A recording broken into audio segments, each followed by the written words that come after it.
Okay, let's go.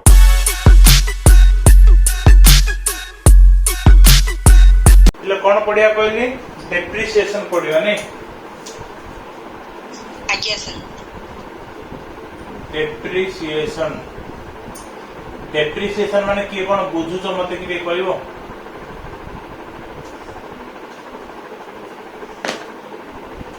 Depreciation माने किए कौन बुझुच मते कहबो कि सर आमे उठे अकाउंटिंग कांसेप्ट पढ़िथिले गोइंग कंसर्न कांसेप्ट होना नहीं तो गोइंग कंसर्न कांसेप्ट कोन कहूची ना the we assumes that the business will continue for an indefinite period what indefinite period पर्यंत बिजनेस टा कंटिन्यू करियो बोली कि हमें assumption लगेला हो ना नहीं जेहेतु बिजनेस टा गोटे indefinite period पर्यंत चलिबो तो हमको कौन करिया पड़े प्रतिटी पीरियड रे हमको किछि रेवेन्यू आसीबो तार अगेंस्ट किछि एक्सपेंडिचर इनकर करियो पड़ियो हो ना नहीं ये जो एक्सपेंडिचर इनकर करबा से एक्सपेंडिचर टा कोन करा है छि दी भाग करा है छला कि गोटो होछि कोन कैपिटल एक्सपेंडिचर आउट होछि revenue expenditure sir capital expenditure कोन ना किछि कॉस्ट अछि जेटा कि हमें प्रोडक्शन करले माने प्रोडक्शन से एक्टिवली पार्टिसिपेट करूनी किंतु जे कि conversion from raw material to finish goods रे कन्वर्ट या पे जाय कि हेल्प दरकार पड़ी तो हम कहउछन फिक्स्ड एसेट्स बा कैपिटल एक्सपेंडिचर्स तो ए जो कैपिटल एक्सपेंडिचर उडा कोन होची हमें हमरो प्रोडक्शन बा ऑपरेशन कंटिन्यू करबा बा बंद करबा जहा हेले मध्ये एउडा को हमको इनकर करिया पड़छ होला कि तो सेति में हम कोन गले पीरियड कॉस्ट हमें प्रोडक्शन बंद करू कि चालू बा जहा भी होना कहीं हमरो सर्टेन अमाउंट ऑफ मनी हमको कोन करियो पड़ो ईच पीरियड रे देबा पड़ो सेति में हम ताको कोन गले पीरियड कॉस्ट होला कि तो ये जो पीरियड कॉस्ट आसिला ये कोठु आसिला ना सर हमें गोटे थर अमाउंट गोटे इनकर करदले हमें डिसाइड कले ए पर्टिकुलर पीरियड रे हमरो एति टका आसुची होला कि तो जनरली ये जो डेप्रिसिएशन कांसेप्ट है लिंक अछि का सहित ना गोइंग डेप्रिसिएशन ला कोन गोइंग कंसर्न कांसेप्ट सहित लिंक अछि होला किंतु जनरली डेप्रिसिएशन रा मीनिंग कोन डेप्रिसिएशन होची decrease in value of fixed assets decrease in value of fixed assets तो सर फिक्स्ड एसेट कोन कोन अछि सब एसेट्स ऊपर टैंजिबल इंटैंजिबल नुह पिले हमरो केवल माने जेते माने टैंजिबल इंटैंजिबल सब्जेक्ट टू माने एक्सेप्शन ऑफ वन एसेट जोडो हम कहउछन लैंड लैंड रे डेप्रिसिएशन नाही हैला कि लैंड रे डेप्रिसिएशन नाही सेति में कोन कहउची ना depreciation is the decrease in value of fixed assets other than land कोन पैसा कमुची due to use of the asset बारंबार यूज करियो द्वारा ड्यू टू ऑब्सोलेंस ऑब्सोलेंस माने कोन कहउथिले अगरु technological advancement sir due to कोन एक्सप्लोशन ऑफ टाइम बा सर समय व्यतीत होला पारे सर आ कोन due to accident due to wear and tear ये सब रीजन द्वारा हमर जो वैल्यू एसेट रो जो वैल्यू डिक्रीज होची ताको कहउछन कोन डेप्रिसिएशन तो सिंपली कहबा कोन depreciation is the decrease in value of fixed asset except land due to use, accident, wear and tear, obsolescence, effluxion of time, etc. बुझी पल्ला आपण माने हो ना नहीं आज्ञा सर किंतु ये जो डेप्रिसिएशन ता जनरली हमर यूज होची पले टैंजिबल एसेट्स पे इंटैंजिबल रा को कहा जाउछ कोन एमोर्टाइजेशन टैंजिबल एसेट रे जो एसेट रो वैल्यू टा जहा जहा कमुची ताको कहउछन हमें depreciation but when it comes into the intangible assets जिंदे कि गुडविल हो कॉपीराइट हो ट्रेडमार्क हो पेटेंट हो लाइसेंस हो एमान को भीतर कोन कहउछ को एमोर्टाइजेशन राइट ऑफ करा होछ हैला कि आर जो माने जो बैलेंस शीट एसेट्स रे कहउछ से भीतर माइनस करे नै कि पीएल अकाउंट डेबिट साइड रे ईच पीरियड रे राइट ऑफ रिटर्न ऑफ करा होछ हैला कि ताको कोन कहउछ एमोर्टाइजेशन इंटैंजिबल एसेट्स केस रे सर आउ कोन अछि ना देखो पले तमरो वेस्टिंग एसेट्स किछ अछि कोन wasting assets sir wasting assets माने कोन ना जो एसेट ता यूज करिया द्वारा कोन होछि से सरी जाउछि कोल माइंस ओर्स उच्चना ने एउडा कोन जमे बारंबार एक्सट्रैक्ट करिया द्वारा कोन होछि बले सरी होनि कि रे आज्ञा सर ए केस रे ता कोन कहउची डिप्लेशन कहउची पिला मन रखि ता परीक्षा पे आसीबो होला जदि सेटा सर टैंजिबल केस रे बा टैंजिबल फिक्स्ड एसेट केस रे होला ताकू कहला फिक्स्ड एसेट्स सर जदि ताकू जदि हमें इंटेंजिबल एसेट्स अंडर रे नेले ताकू कहले कोन हमें एमोर्टाइजेशन जदि सेटा वेस्टिंग एसेट हला ओर्स कोल माइन ए सब आसला ओ कोल माने माइंस ऑयल ओर्स ए सब आसला ताकू कोन कह ऑयल वेल्स हला ताकू कोन कह जो बोले डिप्लेशन हला ए तीनटा को पिला गोटे लैटिन वर्ड डेप्रिटियम रो आसी हला कि डेप्रिटियम सेटू आसी हला तो सर ए जो हम जो डेप्रिसिएशन पढुचंती आर केतरा मेथड अछि सर ए जो हम डेप्रिसिएशन अमाउंट कैलकुलेशन करे पे वेरियस मेथड्स अछि जेमिति कि अछि गोटे स्ट्रेट लाइन मेथड जाको हम कहउचंती फिक्स इंस्टॉलमेंट मेथड कहउचंती बा एटा को ओरिजिनल कॉस्ट मेथड भी को होउची आ गोटे अछि डिमिनिशिंग बैलेंस मेथड बा एटा को रिटर्न डाउन वैल्यू मेथड को होउची आ गोटे अछि सम ऑफ इयर्स डिजिट मेथड अछि गोटे होउची एन्युटी मेथड गोटे होउची प्रोडक्शन यूनिट मेथड गोटे होउची मशीन आवर रेट मेथड आउ किछि जगह अछि पिले सिंकिंग फंड मेथड अछि हला तो ये सब वेरियस मेथड्स अछि किंतु हमें एते मेथड्स ऊपर पढिबानी केवल हमर दीटा मेथड ऊपर ही पढिबा गोटे होची कोन स्ट्रेट लाइन मेथड आ गोटे होची रिटर्न डाउन वैल्यू मेथड बा डिमिनिशिंग बैलेंस मेथड हला तो फास्ट मते को स्ट्रेट लाइन मेथड माने तो माने कोन बुझुचो एक्चुअली आज पर्यंत हमकु सब कहि गुहाइछि सर एडा जेहेतु प्रति वर्ष समान समान अमाउंट रे डेप्रिसिएशन कटुची आगु कहि जाउची स्ट्रेट लाइन मेथड नुह पिले आरो मीनिंग से मीनिंग होची कोन जानछ ना हमरो एटा को अन्य नाम कहिदिल कोन फिक्स्ड इंस्टॉलमेंट मेथड बा ओरिजिनल कॉस्ट मेथड को होची कहि दउ जाको सुन एटा ओरिजिनल कॉस्ट मेथड काहे को होची ना जेहेतु सब बळे डेप्रिसिएशन अमाउंट ता ओरिजिनल कॉस्ट ऊपर कैलकुलेशन होचे ना सर ओरिजिनल कॉस्ट कोन सुनो डेप्रिसिएशन रे तीनटा फैक्टर अछि हैला गोटे होची ओरिजिनल कॉस्ट गोटे होची एस्टिमेटेड यूजफुल बा एस्टिमेटेड रेसिडुअल वैल्यू आउट होची expected life of the asset ए तीनटा को बेस करी पिले हमर डेप्रिसिएशन बाहर होची कोन कोन कहली गोटे होची ओरिजिनल कॉस्ट सेकंड होची कोन expected life of the asset third होची एस्टिमेटेड रेसिडुअल वैल्यू हैला सर ओरिजिनल कॉस्ट माने कोन ना गोटे एसेट किनी के आनी की रेडी टू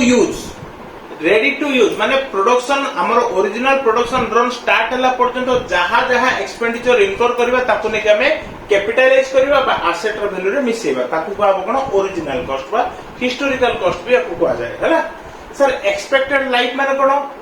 एटा कोन हमर एज्यूमशन जे गोटे एसेट ता 5 वर्ष जीवो कि 10 वर्ष जीवो कि 7 वर्ष जीवो कि 8 वर्ष जीवो कि 4 वर्ष जीवो कि 9 वर्ष जीवो ये जो हमें जो प्रेडिक्शन लगेले बा एज्यूमशन लगेले एटा कहउछन कोन expected life of the asset sir एटा कोन समस्त समान कि ना यूज ऊपर डिपेंड करछु हमें को टाइप रो यूज करछंती थर्ड होची कोन रेसिडुअल वैल्यू बा एस्टिमेटेड रेसिडुअल वैल्यू माने हमर को एसेट ता पूरा यूज सला पर कोन कंप्लीटली जीरो हो जाउची नाही सर किछि अमाउंट बळका होची सेटा बिकि देला पर जहां हमको पैसा मिले त कहउछंती एस्टिमेटेड रेसिडुअल वैल्यू हला कि बळका बळी पैसाटा तो ए तीनटा को बेस करी के हमर डेप्रिसिएशन बाहर करछु मत फास्ट मु कहली कोन स्ट्रेट लाइन मेथड आको काहे के कोआ जाउची बा आको ओरिजिनल कॉस्ट मेथड काहे के कोआ जाउची बा आको फिक्स्ड इंस्टॉलमेंट मेथड काहे के कोआ जाउची फर्स्ट कहउची ओरिजिनल कॉस्ट मेथड काहे के कोआ जाउची आको काहे कि ना सब बेले हमें जो डेप्रिसिएशन बाहर करंती एनुअल डेप्रिसिएशन दा सब बेले ओरिजिनल कॉस्ट ऊपर ही कैलकुलेशन करंती 20% 30% 50% और 10% और 5% व्हाटएवर मे बी सेटा ओरिजिनल कॉस्ट हम बाहर कर देले ता ऊपर डायरेक्ट परसेंटेज पके देले बुझ पाले सेतबे आपको कहला original cost method sir fixed instalment method काहे कहला आपको काहे ना फिक्स्ड इंस्टॉलमेंट मेथड कहବାର रीजन होची आरो जो डेप्रिसिएशन आसला एनुअल डेप्रिसिएशन माने वार्षिक डेप्रिसिएशन जो आसला सबुडा पिले समान अमाउंट आसला तो एटा जेतो गोटे अमाउंट फिक्स हे गला सेति पे आपको कहला fixed instalment method sir straight line method काहे कहला म कहूची सुनो हमें ग्राफ पेपर समस्त जानि तो पिले हला कि मन कर धन्य 1 2 3 4 हला कि मत को प्रथम वर्ष डेप्रिसिएशन एडा भी कर दूची 1 2 3 4 मनकर डेप्रिसिएशन होची केते मनकर 2 होची हैला तो सब बेले समान ही रहइबो द्वितीय वर्ष मध्ये से एनुअल डेप्रिसिएशन सेति के रहइबो तृतीय वर्ष भी सेति के रहइबो चतुर्थ वर्ष भी सेति के रहइबो तो एटी जति तमे गोटे गार काटिबो कोन होची रे पिले गारडा कोन होची सर ओडी स्ट्रेट लाइन होची स्ट्रेट लाइन गोटे गार होची माने पैरेलल टू एक्स एक्सिस हो ना नहीं जेहेतु आमे डेप्रिसिएशन अमाउंट ता जदी आमे गोटे ग्राफ रे पकेबा ये गोटे स्ट्रेट लाइन आसुची पैरेलल टू एक्स एक्सिस सेति पे आपको होची स्ट्रेट लाइन मेथड तुम माने समस्त पढिचो मु एतिकी एक्सपीरियंस दोची माने एतिकी भाबुची जे तमे ए जिंसटा तमे भलरे बुझि नथियो कोठी लेखा हिची बही रे से लेखा हिची amount of annual depreciation plotted into a graph then the total माने देन द कर्व बस it लिखा है the curve comes into a straight line सेति में हमर कोन कहउची से कर्व सेट न रही गोटे स्ट्रेट लाइन रहउची सेति में तो हम स्ट्रेट लाइन मेथड कहउची से बही भी लिखा हिची किंतु तमे केबे सेटा फोकस करिनो एबे जानि न त स्ट्रेट लाइन मेथड काहे को उगा दउची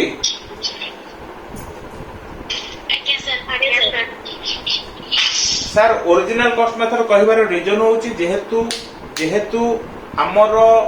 डेप्रिसिएशन दा ईच ईयर रे बा ईच पीरियड रे ओरिजिनल कॉस्ट ऊपर कैलकुलेशन होची सेति में हमें कहउचंती ओरिजिनल कॉस्ट मेथड समस्त बुझी पारले पिले सर सेकंड होची फिक्स इंस्टॉलमेंट मेथड काहे की कोआ गला जेहेतु ईच ईयर रो बा ईच ईयर रो एनुअल डेप्रिसिएशन इक्वल रहला फिक्स हे गला सेति में आपको बोला फिक्स इंस्टॉलमेंट मेथड ओके ये सर थर्ड आसला कोन स्ट्रेट लाइन मेथड जेहेतु एनुअल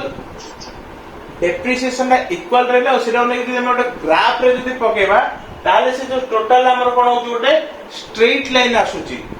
पैरेलल टू ओ एक्स एक्सिस सेति पे हम कोन करबा एक्स एक्सिस ले कहि परियोला एक्स एक्सिस सहित जो पैरेलल रे गोटे स्ट्रेट लाइन आसुची सेति पे हम कोन कहले स्ट्रेट लाइन मेथड बुझि पाले आज्ञा सर होला एतिकी बुझिलो ना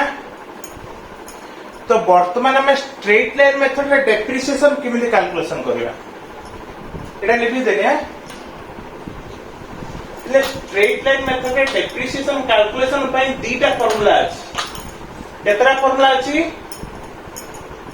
दीटा फार्मूला की कहि परिबो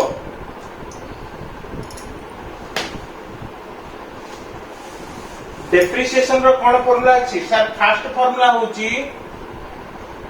depreciation is equal to original cost into rate of depreciation second formula कोन होची depreciation equal to by the annual depreciation लिखि दो भला annual depreciation is equal to original cost minus residual value divided by expected life of the asset by expected life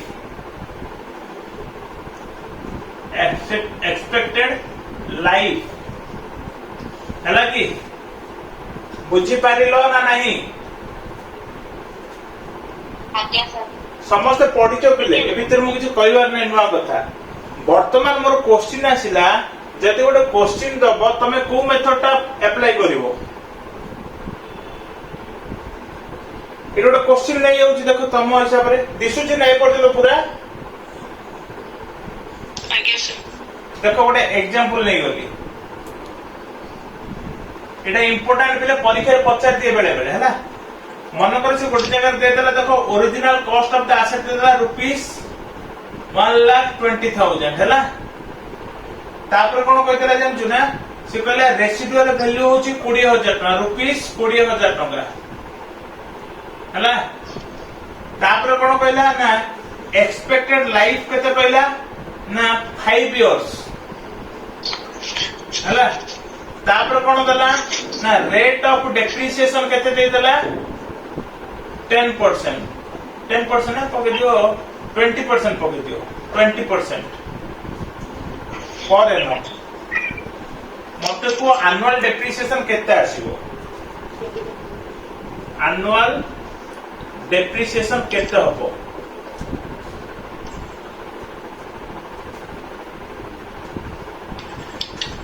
annual depreciation केते हबो मते के को सेटा 20%। हां 20% मु कर दोची देखो मन करो अल्टरनेटिव 1 रे कोन कली ना एनुअल डेप्रिसिएशन इज इक्वल केते करली मु ना 1,20,000 इनटू 20% केते 24,000 24,000। अल्टरनेटिव 2 कोन कली ना annual depreciation is equals to एटी स्क्रैप वैल्यू देचे 20,000 सेति में कोन कली 1,20,000 माइनस 20,000 डिवाइडेड बाय 5 इनटू 20%। ये तो होची लक्ष्य इनटू 20% 20,000। अल्टरनेटिव 3 कहली कोन ना annual depreciation is equals to कहली कोन ना 1,20,000 माइनस साल्वेज वैल्यू देची 20,000 हां ना डिवाइडेड बाय केते 5 वर्ष बरा 5 वर्ष ले लक्ष्य बाय 5 ले केते होची 20,000 हला की हां अल्टरनेटिव 4 कोन कली annual depreciation is equal to 1,20,000 minus 20,000 divided by 5 whole into 20% जेति गैला तार 20% हला केते ना लक्ष्य बाय 5 इनटू 20% इक्वल केते होची 20,000 इनटू 20% केते होची 4,000 मते को कोडा ठीक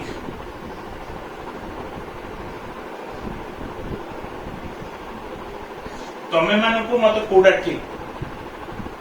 नाइ सर एटा हबोनी ठीक अछि अच्छा सेकंड हबोली के भाबुचो की नाइ सर सेकंड टाइप हबोनी तो नाइ सर नाइ सर वर्तमान फास्ट हबो ना थर्ड हबो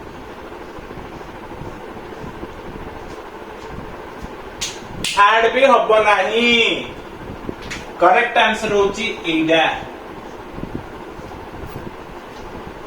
सार सार सार जोड़ी रेट ऑफ डेप्रिसिएशन दला फास्ट रे एटा तापर एटा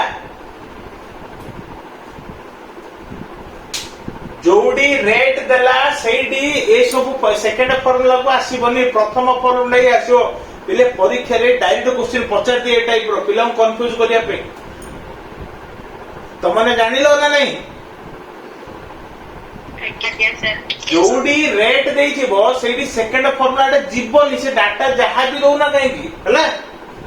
सबले फर्स्ट ऑप्शन जोड़ी रेट देइछि सेडा का करेक्ट हला बाकी जहा भी अछि तुम सेडू मुंडो काट दो फर्स्ट रे होछि एटा तापर होछि एटा सेति पर मैं एक नंबर एटा लिखि दे 2 नंबर एटा लिखले हला एटा लिखि देबो एटा ब्रैकेट लिखि देबो नोट देकी तो एटा लिखि की ता तळे लिखि देबो नोट देकी हला फर्स्ट प्रेफरेंस होची where the rate of depreciation is given the first formula first preference होची first formula where rate of depreciation is given others are ignored है ना अब किछि दरकार नै सर एक्सपेक्टेड लाइफ से रेसिडुअल वैल्यू किछि जरूरी नुहा हम पे हैला बुझि पालो ना नहीं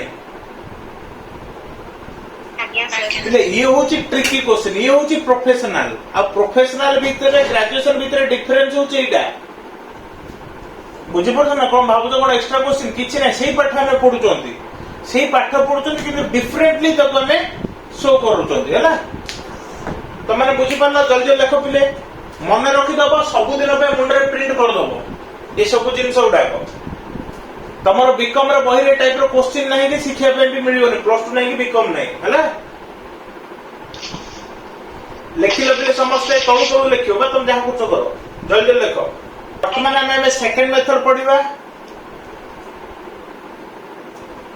एटे थिला कोन स्ट्रेट लाइन मेथड आ ए लिखि देबो दउची स्ट्रेट लाइन मेथड बा फिक्स्ड इंस्टॉलमेंट मेथड बा ओरिजिनल कॉस्ट मेथड हला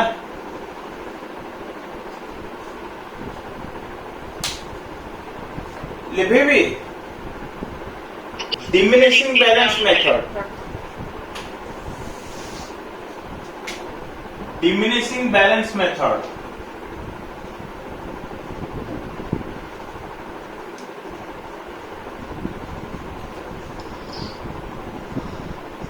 अच्छा डिमिनिशिंग बैलेंस मेथड माने कोन बुझुछ मते के कहि परियो इट इज डेप्रिसिएशन वैल्यूटा ईयर आफ्टर ईयर कमी कमी जाए है ना नहीं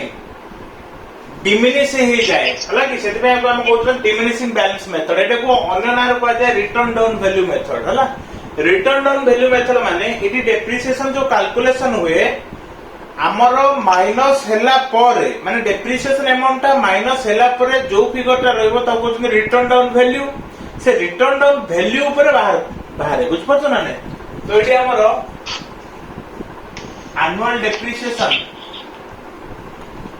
annual depreciation is equal to हम कोन फॉर्मूला लिखबा written down value into rate of depreciation हला बुझुछ ना नहीं ଆଜ୍ଞା ସାର୍ पिले एडी तो किछि ब्रेन दरकार नै एडी डायरेक्ट तमरो से कैलकुलेशन हे जो से एडी स्क्रैप वैल्यू दो कि एस्टिमेटेड लाइफ दो कि न दो किछि फरक पडुछि किछि फरक पडिबनी सर हला तो आमे सिनेडी पिले मेथड हमें डेप्रिसिएशन अमाउंट कैलकुलेशन पे दीटा मेथड पड़ देले बा और आगु को छै एनुटी मेथड हो कि सिंकिंग फंड मेथड हो कि सम ऑफ योर डिजिट मेथड हो कि जो भी मेथड हो किंतु हमें रेकॉर्ड किमिति करिया पिले याको हमें रेकॉर्ड किमिति करिवा को आको रेकॉर्ड करिया पे पिले दीटा मेथड अछि गोटो अछि डायरेक्ट मेथड बा सेरो को हमें एक्सपेंस मेथड भी कहि परिया बा एसेट रिडक्शन मेथड भी कहि परिवा आ गोटो होछि कोन इनडायरेक्ट मेथड जो कि हमें प्रोविजन मेथड बोली कहउछन हला कि कोन करर पिले ଆଜ୍ଞା ସାର୍ କେମିତି ସାର୍ এটা হচ্ছে মেথড অফ চার্জিং ডেপ্রিসিয়েশন সে হচ্ছে কোন মেথড অফ রেকর্ডিং ডেপ্রিসিয়েশন হলা কি গোটো হচ্ছে কোন গোটো হচ্ছে ডাইরেক্ট মেথড বা এটাকে আমি কইবা কোন asset reduction method भी कहि परिबा हला जेहेतु asset कमी कमी पड़ो छला पिले मते को एडी कोन करा हो जर्नल एंट्री एडी फर्स्ट ईयर एक नंबर वर्ष हला व्हेन ए लिखिबा कोन first year when an asset is purchased जेतले गोटे asset जो वर्ष asset किना जाए ता पे एंट्री कोन करिवा asset आसले कोन हो बिले मत को सर asset account debit तो क्या अकाउंट फर्स्ट आप देखि दो when an asset purchased when an asset purchase गोटे asset जदि किना हला पे जनरल एंट्री कोन हला asset account debit to cone sir पैसा देथिले कैश बैंक देथिले बैंक जदि बाकी रे किना है क्रेडिटर्स अकाउंट हो ना नहीं सर asset किनला पर कोन करा होची एटा जेतबे किना हबो asset जो डेट रे किना हबो हला कि तापर कोन करा होची पिला हम asset किनला परे वर्ष लास्ट कोन करिया चार्ज करवा डेप्रिसिएशन वर्ष लास्ट को डेप्रिसिएशन चार्ज करिया और charging of depreciation at the end of the year जो वर्ष से माने वर्ष से लास्ट को हमें चार्जिंग डेप्रिसिएशन चार्ज करें एंट्री कोन हो डेप्रिसिएशन अकाउंट डेबिट टू कोन डेप्रिसिएशन चार्ज बोले हां asset asset account asset account. Asset account जो एसेट ऊपर चार्ज करला से एसेट रो वैल्यू कम होची हैला कि तापर कोन करा हबले तापर कोन करा हो सर ए डेप्रिसिएशन रो पीएल को ट्रांसफर करा हो हैला कि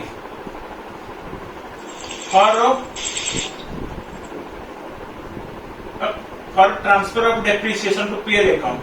for transfer of depreciation to profit and loss account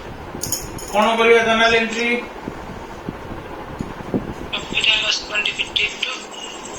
profit and loss account debit to depreciation account बुझी पाला ना नहीं Yes, sir. आमे गोटे बिजनेस स्टार्ट कले फास्ट कोन करे एप्ले गोटे एसेट किनिया ना नै रे सर एसेट किन देले Yes, sir. तापर कोन करे एसेट किना बिका आ बिका बिकी किछि हेनी वर्ष लास्ट को छि कोन करे आमे डेप्रिसिएशन चार्ज करिया ना नै बिले करिवा सर सर डेप्रिसिएशन ना profit and loss account transfer करिवा ना नै करिवा सर Yes, sir. एटा फास्ट ईयर एति तुम जर्नल लेटर लिखि दियो जल्दी लिखला पर मत कहबो सर लिखलु बोली दिसुची तो Yes, sir. Yes, sir. जल्दी लेखा सला पर सबलाली मत कहबो देखो बिले फर्स्ट ईयर रे हमरे तीन एंट्री होची जेतबे सेकंड ईयर होची बे तीन एंट्री हबो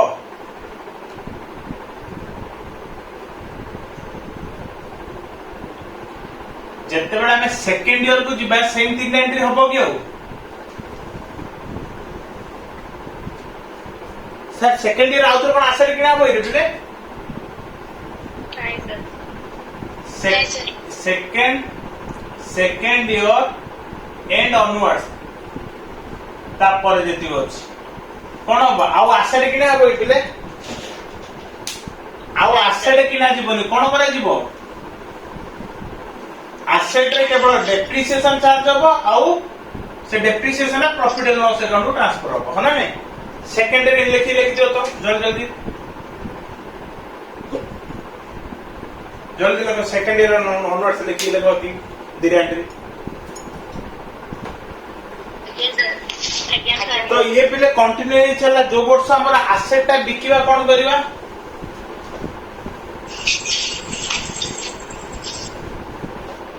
जो वर्ष हम asset बिकिवा cone करिवा Sir, cash account debit to asset account. हां कोन करिया तुम मानु को सर फास्ट काम कोन ए लिखिया तीन नंबर लिखो दायर when the asset is cone sold or discarded बाहर कर देले कोन करा हबो सर फर्स्ट काम डेप्रिसिएशन करा हबो charging depreciation up to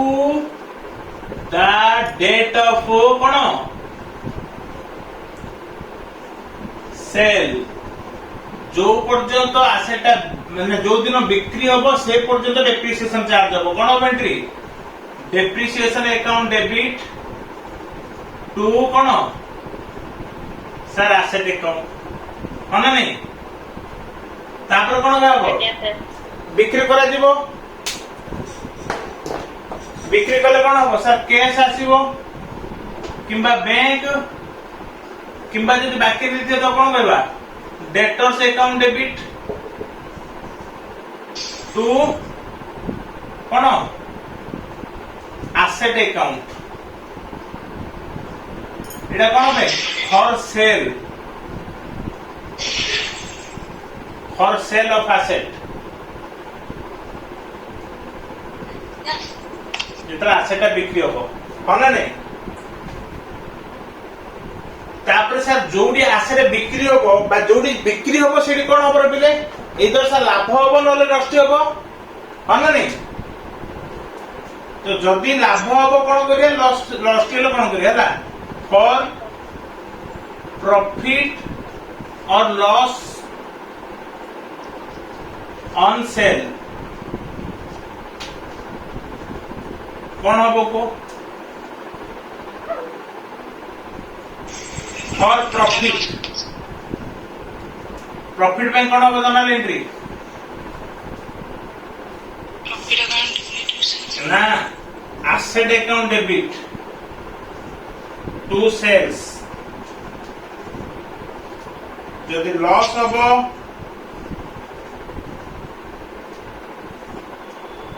profit and loss account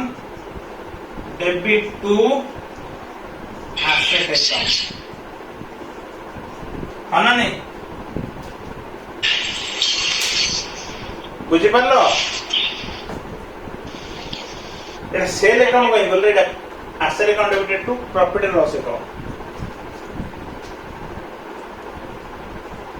ହେଲା ଜଲ୍ଦି ଲେଖ ତିନିଟା ଏଣ୍ଟ୍ରି ହଉଛି ପିଲେ ଆମେ କଣ କରିବା ଯୋଉ ଡେପ୍ରିସିଏସନ ଟା ଅଛି ଚାର୍ଜ ହେଲା ଗୋଟେ ଏଣ୍ଟ୍ରି ଅଛି ହେଲା ସେ ଡେପ୍ରିସିଏସନ ଟା କଣ କରିବା ଟ୍ରାନ୍ସଫର କରିବାନି ଫର ଏ ଯୋଉ for charging by for transfer of depreciation to profit and loss account है कौन एंट्री करिया profit and loss account debit to depreciation Não cessa do fim de semana, baby.